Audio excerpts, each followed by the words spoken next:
Ya, Assalamualaikum warahmatullahi wabarakatuh. Selamat siang pemirsa semuanya. Bertemu lagi di podcast SMP Negeri 26 Bandar Lampung. Nah, sekarang kita sudah kedatangan nih empat teman saya yang melaksanakan PPL di SMP Negeri 26 Bandar Lampung. Ada Irni, ada Mbak Lilis, ada Retno, dan juga ada si Tato. Nah, untuk podcast kali ini kita bakalan bahas isu-isu yang sangat menarik nih. Saya ingin sekali mengetahui tentang tantangan dan juga strategi dari teman-teman saya ini. Teman-teman saya ini pasti kan tantangan dan strategi di lingkungan pendidikan tentunya. Nah, setiap dari kita kan, termasuk saya dan kalian pasti pernah mengalami yang namanya pendidikan, baik itu SD, SMP, SMA. Nah, pasti adalah batu sandungan atau hal-hal yang menjadi tantangan, hal-hal yang bikin kalian ribet, pusing pas SMP, SMA dulu itu apa sih yang bikin kalian itu nggak semangat belajar, mungkin agak malas buat berangkat sekolah, atau mungkin juga tantangan atau strategi itu timbulnya malah dari pihak luar atau lingkungan rumah, atau datangnya malah dari keluarga sendiri. Nah, mungkin bisa diceritakan, kita mulai dari Irni dulu deh. Gimana Irni? Gini, jadi pembahasan kita ini luar biasa ya mengenai tantangan di dalam pendidikan. Kalau pengalaman saya, tantangan di dalam pendidikan yang pernah saya alami itu saya rasakan pada jenjang SMP. Nah, dulu saya itu SMP tuh di kecamatan istilahnya di kota. Di kota. Sedangkan dulu itu saya SD itu di kampung, ya kan? Di kampung yang notabene pelosok, bisa dikatakan pelosok. Jadi dari kecamatan itu kampung saya itu yang paling pelosok dan paling jauh. Nah, seperti itu. Jadi tantangannya apa? Jadi ketika saya masuk ke SMP, bertemu dengan teman-teman dari lulusan SD lain, ya kan? Tentunya dengan beragam macam kemampuan yang dimiliki, ya kan? Itu membuat saya tertantang gitu. Karena kenyataannya ketika di dalam kelas kami yang dari desa-desa ini, termasuk saya yang dari pelosok, itu menyadari kekurangan gitu. Oh, ternyata pengetahuan saya ini masih di bawah pengetahuan teman-teman yang lain gitu. Pengetahuan saya nggak sepadan nih dengan teman-teman yang lain. Nah, itu saya sadari ketika saya melakukan pembelajaran matematika. Dulu itu kalau nggak salah di pelajaran matematika itu ada bagian bab bangun ruang gitu kan, kelas 7 itu kan. Nah, pada mapel tersebut, pada KBM tersebut itu guru saya yang menjelaskan lah, layaknya seorang guru menjelaskan bagaimana pembelajaran mengenai bangun ruang, rumus-rumusnya. Nah, dulu tuh terasa sekali, dulu tuh saya tuh kelas 1 SMP itu hanya tahu rumus mengenai segitiga, persegi, segi panjang, bangun datar, seperti itu. Ternyata yang lain, teman-teman saya yang lain yang mungkin lulusan SD yang mungkin di dekat kecamatan, ternyata lebih luas pengetahuannya dari saya. Ada yang sudah mengetahui tentang rumus misalkan segi 5 dan yang lainnya. Nah, di situ membuat saya ini yang anak dari desa ini merasa tertantang gitu. Saya mau nggak mau, saya juga harus bisa menyamakan pengetahuan saya dan mereka supaya saya tidak tertinggal. Nah, seperti itu. Itu tantangannya sih. Berarti kalau Anda menyebutkan artinya Anda berpikir bahwa teman-teman Anda yang ada di kecamatan itu memiliki ilmu yang lebih gitu, sedikit lebih dari. Nah, kenapa Anda bisa berpikiran seperti itu? Apakah apakah di sekolah Anda pas SD itu gurunya yang mungkin kurang mumpuni, atau memang pola pikir anak-anak yang ada di SD tersebut, atau lingkungan bagaimana menurut Anda? Kalau ke situ berarti kan ke penyebabnya gitu ya. Kenapa kok bisa seperti itu? Kalau dulu saya waktu SMP memahaminya, kenapa kok bisa kayak gini sih? Anak-anak lulus SD ya hanya berpikir karena sebelumnya waktu di SD nggak diajarin ini sama bapak ini misal. Tapi setelah saya semakin dewasa ternyata banyak sekali faktor yang mempengaruhi kejadian yang saya alami juga. Salah satunya ya kemampuan dari guru saya sendiri gitu kan. Dan kalau kita ke pola pikir siswa SD dulu, kenapa ya kok enggak yang kalau misalkan gurunya nggak ngajarin ya belajar sendiri aja gitu kan, bimbel misalkan, membuka internet misalkan, ya kan? Tapi tidak semudah itu kawan-kawan. Hidup di dalam desa yang terpelosok, jangankan mau mengakses internet, kita buku di sekolah saja itu masih minim gitu kan, masih minim sekali buku. Jadi dulu itu satu kelas itu saya hanya 8 siswa, 8 siswa, satu kelas itu 8 siswa, dan buku itu paling banyak hanya 12 satu sekolahan ya teman-teman, bukan satu kelas dikasih 12. Misalkan ya satu mapel itu 12 buku, dan itu nggak boleh dibawa pulang, bukunya tuh nggak boleh dibawa pulang. Lalu mungkin akan bertanya-tanya gini, kenapa nggak minjem buku difotokopikan? Nah, iya bisa jadi seperti itu. Kita kembali lagi, namanya di pelosok ya Sul. Di pelosok itu jangankan mau fotokopi Sul, kita kayak mau misalkan mau ngeprint gitu-gitu tuh nggak ada yang toko khusus buka fotokopian, printer gitu tuh nggak ada di sana itu. Di desa saya itu nggak ada. Jadi untuk mungkin dari orang tua juga ingin memfasilitasi tersebut juga mungkin namanya orang tua zaman dulu ya. Taunya yang penting anaknya pagi sekolah, siang pulang, ya sudah selesai sekolahnya, seperti itu kan. Karena kalau mau memfasilitasi dengan memfotokopikan buku, itu juga karena jauh sekali. Gitu, jauh sekali. Nah, dari situlah saya menyadari bahwa banyak sekali faktor yang mempengaruhi tingkat pengetahuan peserta didik itu. Dari gurunya, mungkin lingkungannya juga yang tadi saya bilang itu karena di pelosok seperti itu kan. Gitu.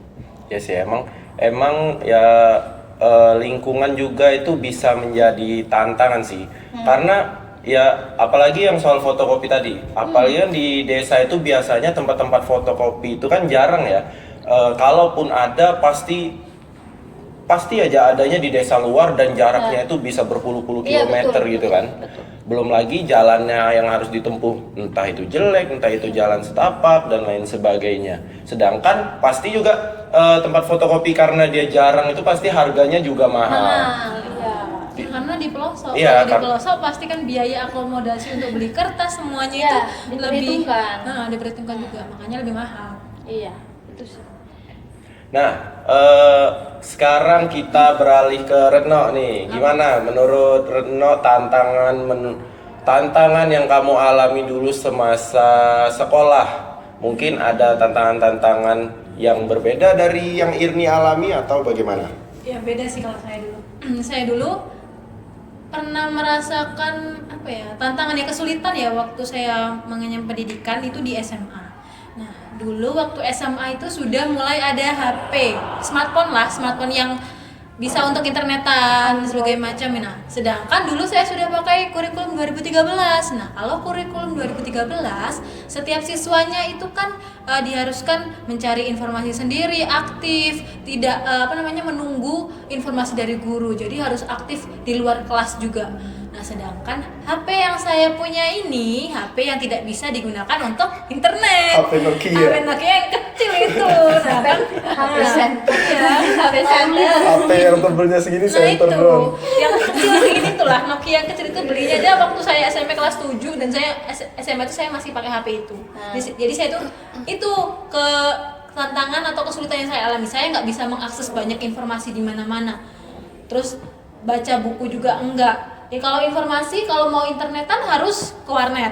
Kalau ke warnet bayar internetan, dan di desa saya nggak ada, dan itu di desa lain saya harus keluar dari desa saya untuk bisa ngerjain tugas yang dari internet itu. Gitu. Oh, berarti kamu setiap dapat tugas dari guru pasti itu naik motor apa jalan ke desa lain motor, gitu? Alhamdulillahnya ada motor.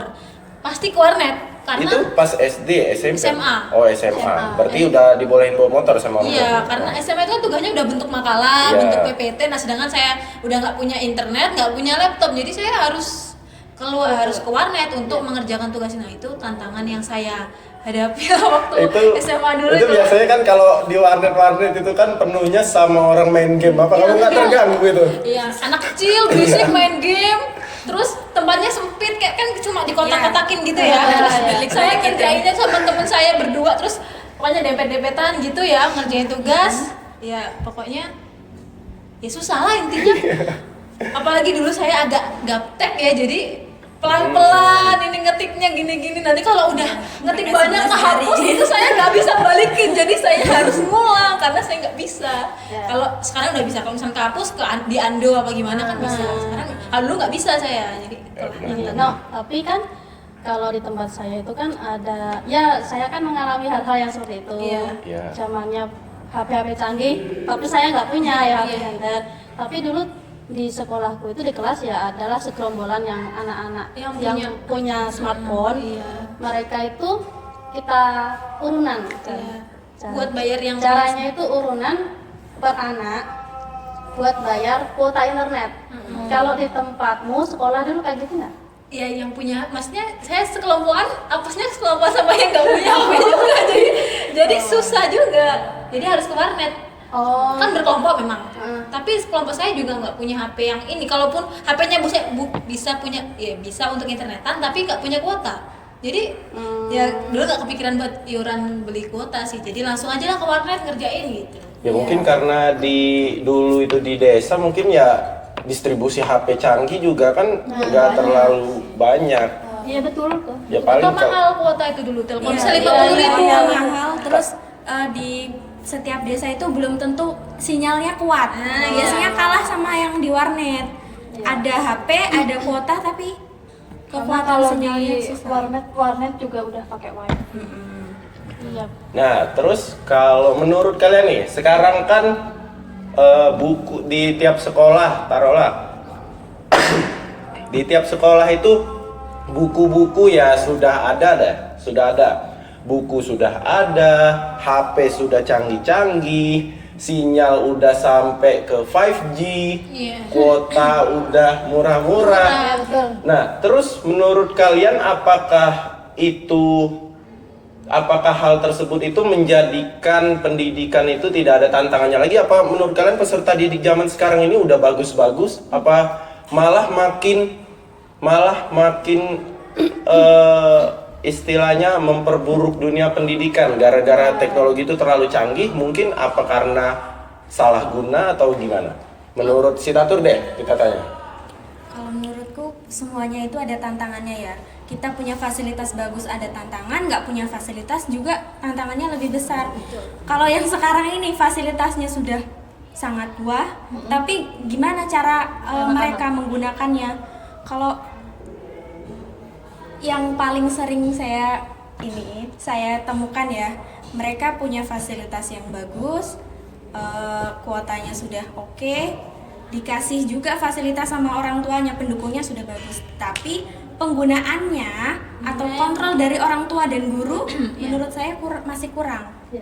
Dan dari situ muncul lagi tantangannya, mereka menggunakan fasilitas dengan tidak seharusnya, tidak efektif lah seperti itu. Iya, benar sih, benar.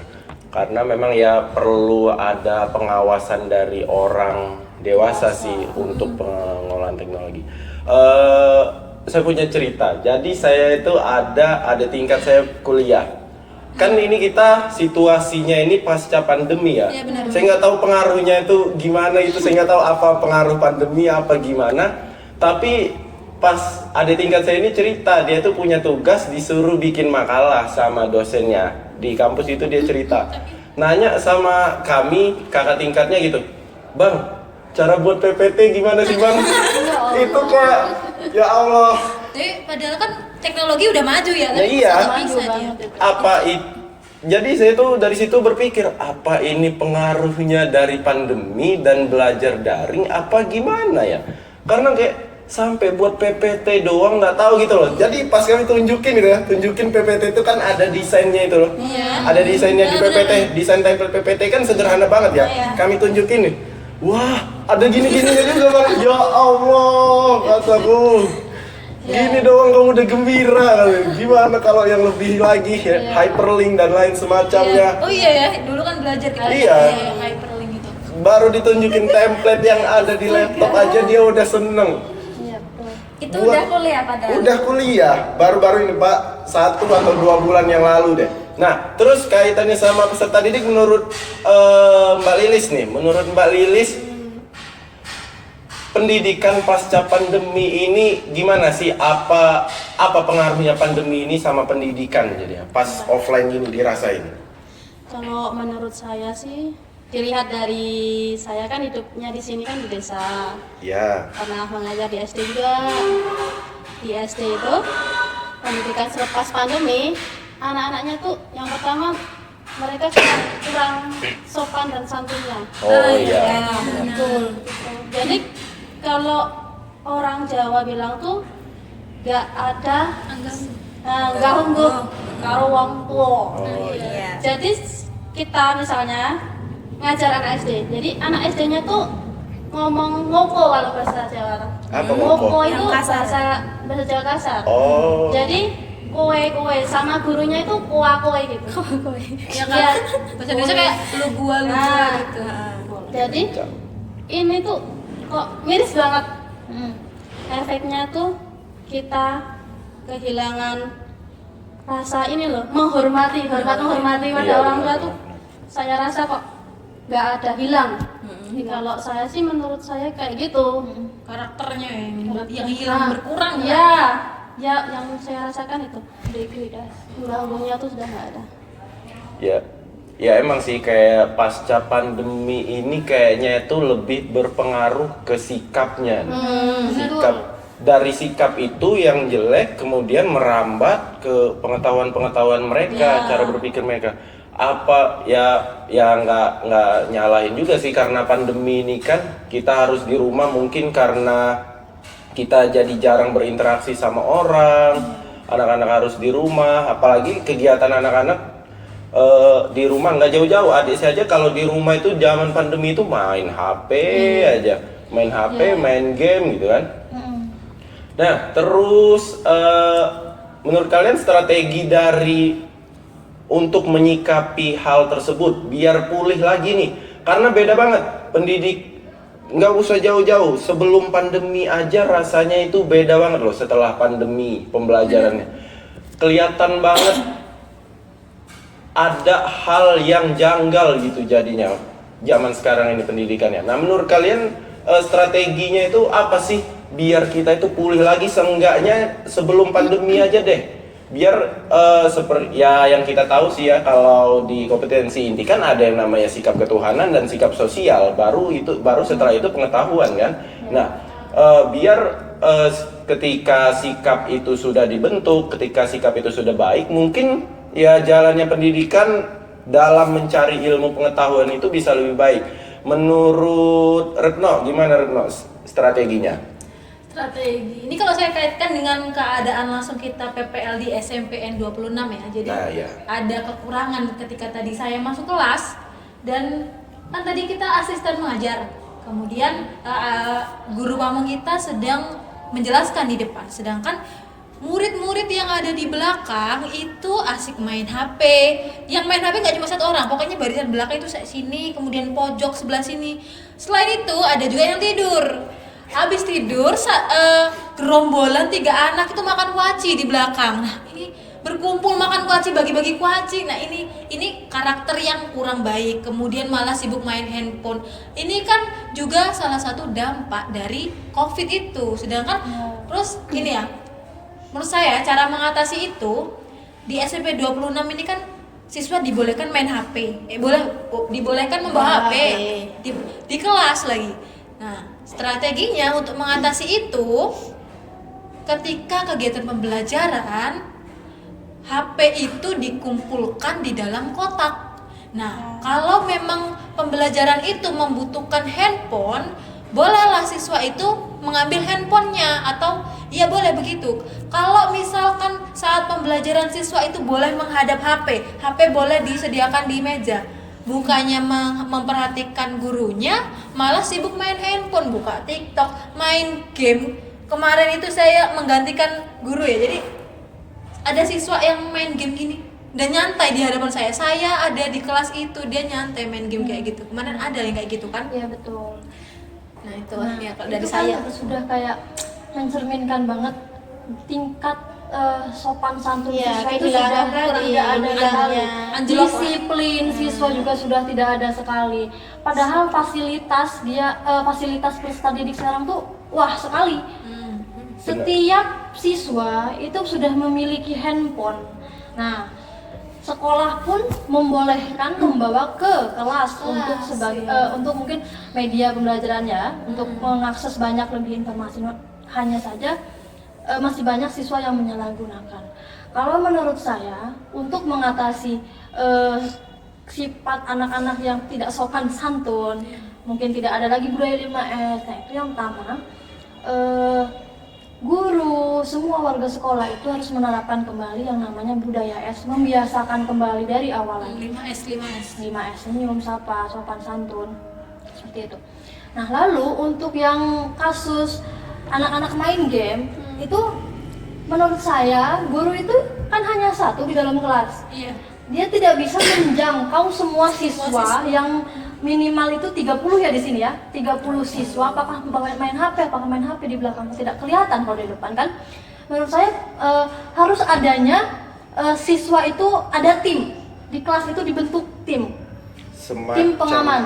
Maksudnya tuh keamanan. Baik saat pembelajaran apabila teman-teman yang lain membuka game, anak-anak ini yang sudah dibentuk tim sebagai tim keamanan ini boleh mengambil HP anak-anak yang main game, diserahkan ke guru yang ada di kelas itu. Iya. Karena kalau kita hanya mengandalkan gurunya saja yang tugas mengambil HP anak-anak saat di kelas, susah. Karena guru itu kan banyak gitu, siswanya juga banyak gitu kan. Menurut saya itu selain dibentuk ketua kelas, wakil ketua kelas, dan bendahara sekretaris, harus ada juga koordinator lah ya, atau tim untuk pemantau itu kedisiplinan siswa saat mengikuti KBM. Ya benar sih. Emang ya terlalu kompleks ya. Memang butuh kerjasama dari semua pihak buat mengembalikan lagi setidaknya pendidikan yang normal sebelum pandemi. Nah, udah banyak sekali nih yang kita bahas kali ini, mulai dari tantangan pendidikan yang dialami kalian semua di zaman dulu, terus tantangan pendidikan yang sekarang setelah pandemi, terus strategi-strateginya. Pasti ya setiap masa itu pasti memiliki tantangannya masing-masing. Walaupun ya zaman dulu belum ada fasilitas, belum ada buku, belum ada lain sebagainya. Sekalipun sekarang yang sudah lengkap, udah ada teknologi, udah bagus, HP aja udah nggak ada lagi yang tombol-tombolnya. Sekarang udah full layar semua. Tapi tetap ada aja tantangannya. Ya mungkin ya itu terlalu kompleks. Perlu adanya kerjasama dari semua pihak, dari guru, dari siswa, dari orang tua, dari teman-temannya mungkin bisa jadi.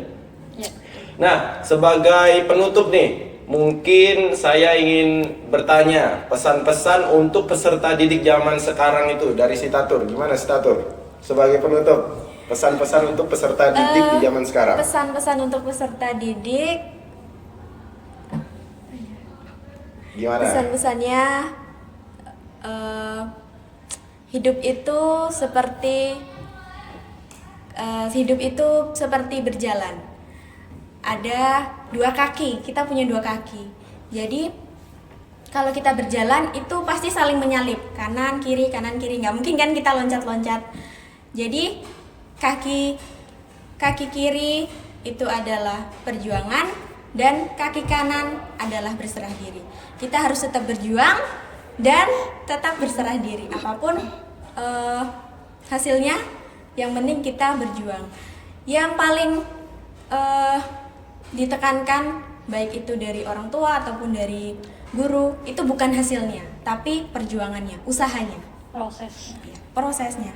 Oke, saja itu dari saya. tadi dari Sitatur. Kita akhiri. Wassalamualaikum warahmatullahi wabarakatuh. Waalaikumsalam warahmatullahi wabarakatuh. See you.